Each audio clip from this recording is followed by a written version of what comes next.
At my 78th birthday, my children called me a burden, so I quietly changed my will, donated everything to charity, and watched them cry at my funeral when the lawyer handed them a single envelope with my last words.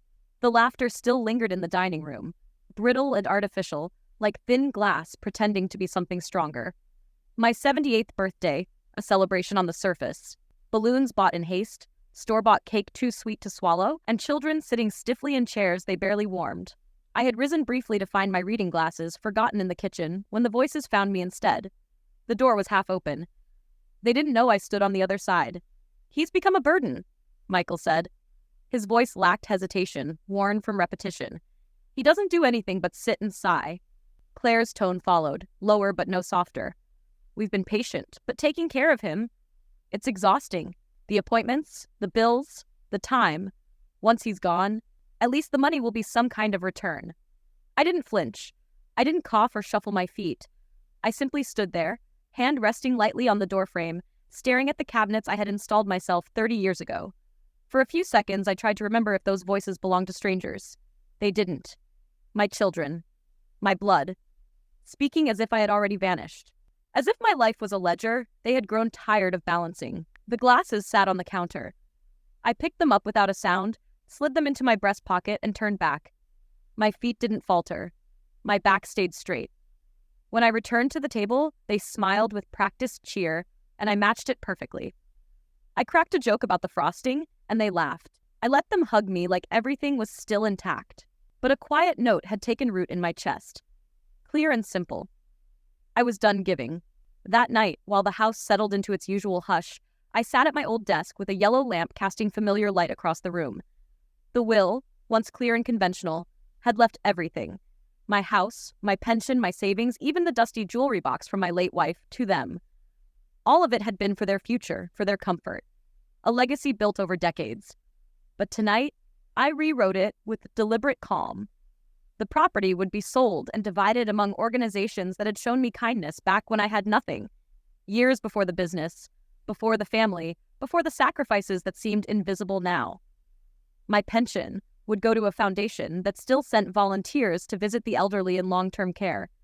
My collection of tools, carefully maintained even in retirement, would go to a vocational school.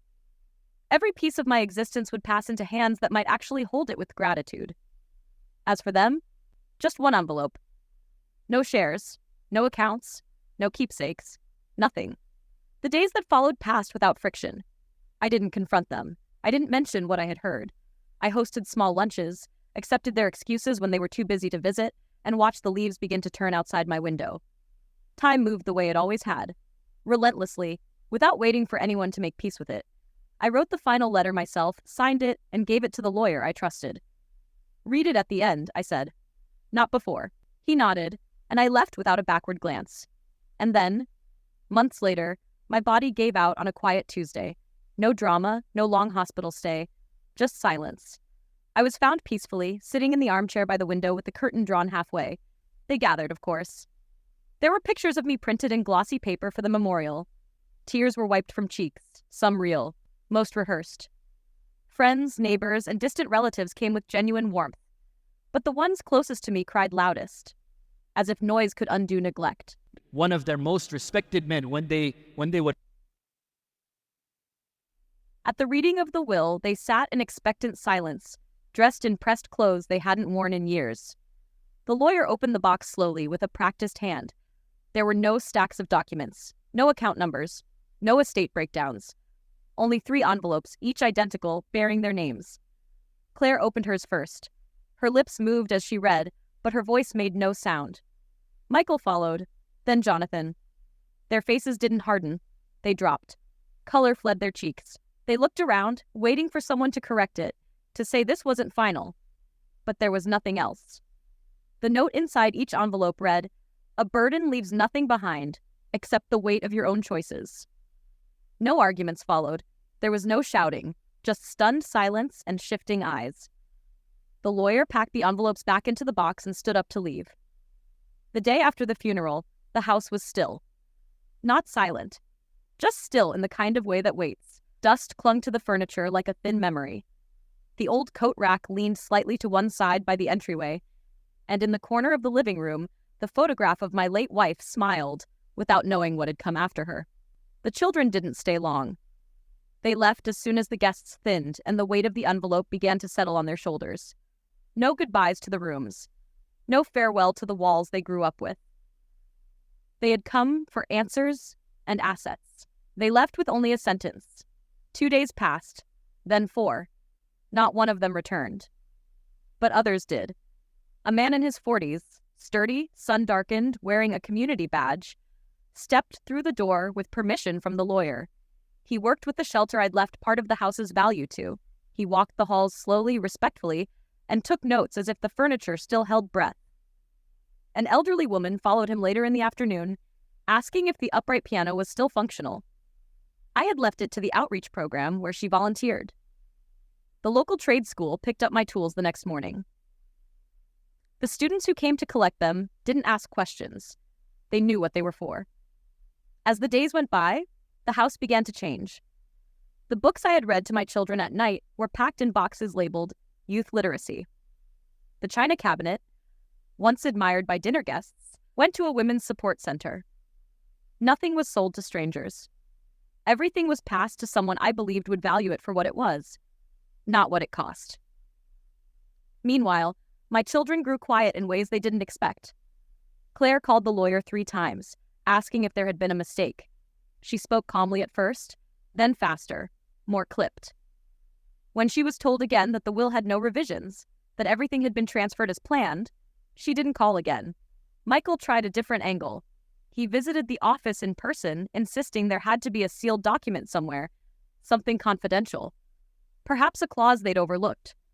He asked about life insurance, stocks, old bank accounts. The lawyer opened the safe, showed him the empty folders, and handed back his copy of the envelope.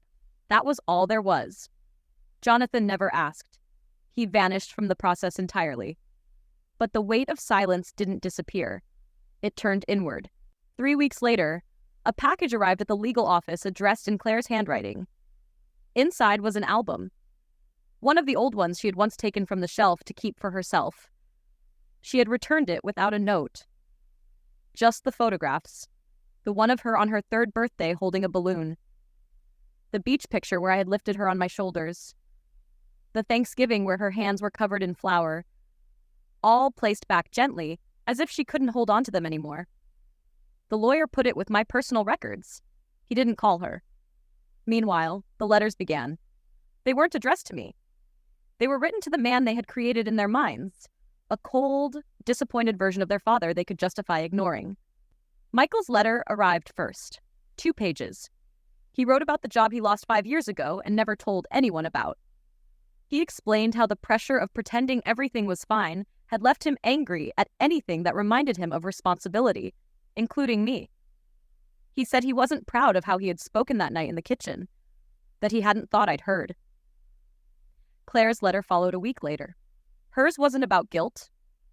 It was about fear. She wrote about the months after her divorce and the way she resented my calmness during her chaos. How she envied my stability when her world was breaking apart. She didn't apologize for calling me a burden, but she admitted that it had come from somewhere selfish. She closed with, "I don't know if I ever deserved to be your daughter." Jonathan never wrote, but someone else did. A boy from the neighborhood, now a man, I suppose, sent a letter addressed to the house. He thanked me for helping him fix his bike when he was 11. He remembered how I had handed him a wrench and told him to try first before I did it for him. That moment, he wrote, taught him to be patient with problems.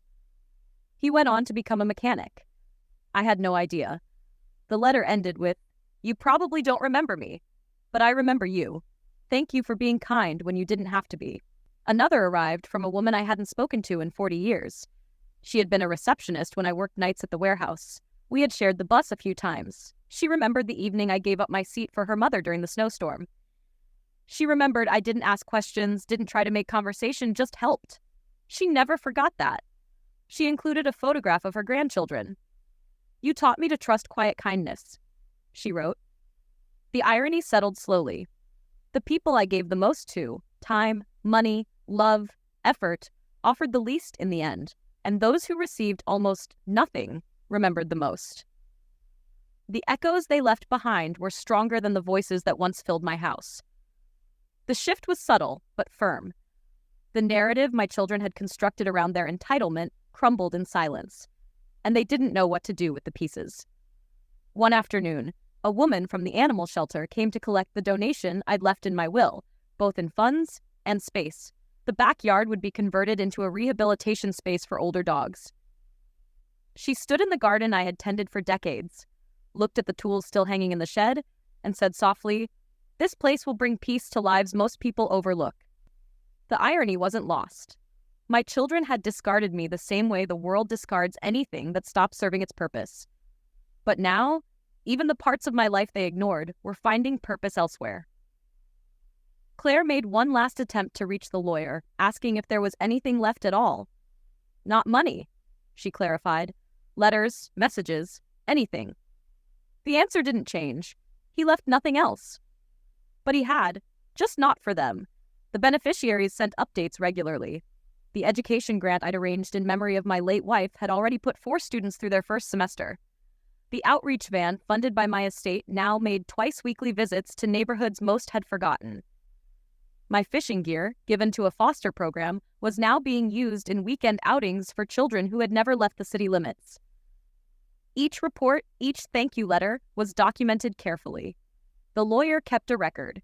He said he wanted my children to know, should they ever decide to ask, not how much they lost, but how much had been gained without them. Time passed.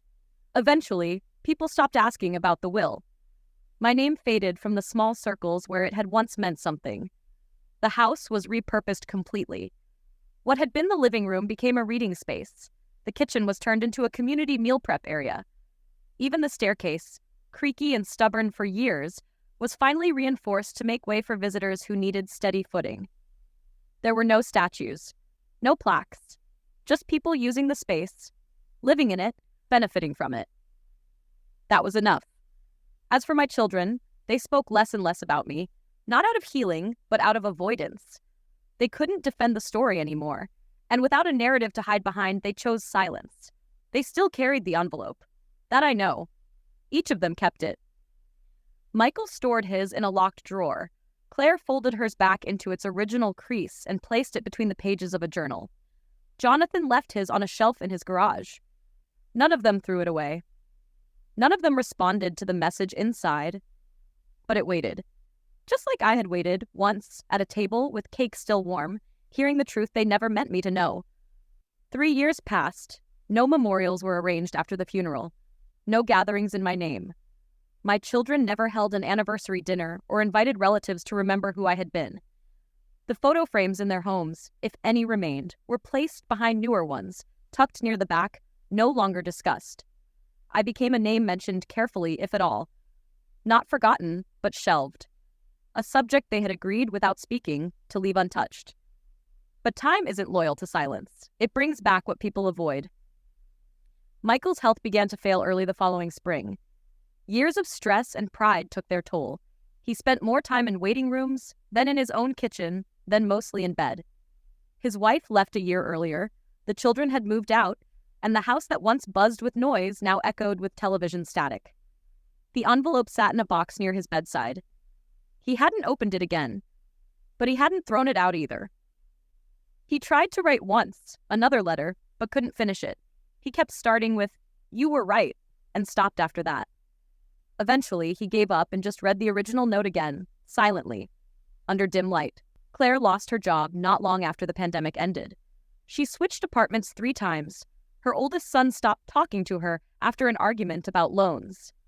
The smallest room in her new place, barely large enough for a chair and a shelf, held a few things she refused to part with: her college diploma, a faded drawing from childhood, and the envelope. She had memorized the words inside, but still opened it some nights, thinking they might change. They didn't. Jonathan moved out of the country. He said nothing to anyone. No contact. No return address. It was a decision driven by weight he refused to admit. He'd always been the quietest, the one who kept his feelings boxed until they collapsed. The envelope, according to an old neighbor who helped him pack, was the only item he slipped into his coat pocket rather than his suitcase. No one heard from him again. But I wasn't waiting for them anymore. I hadn't written that letter hoping for redemption. I had written it because the truth needed to exist, at least once, clearly. I had built a life for them, and they had stepped around it like an old rug.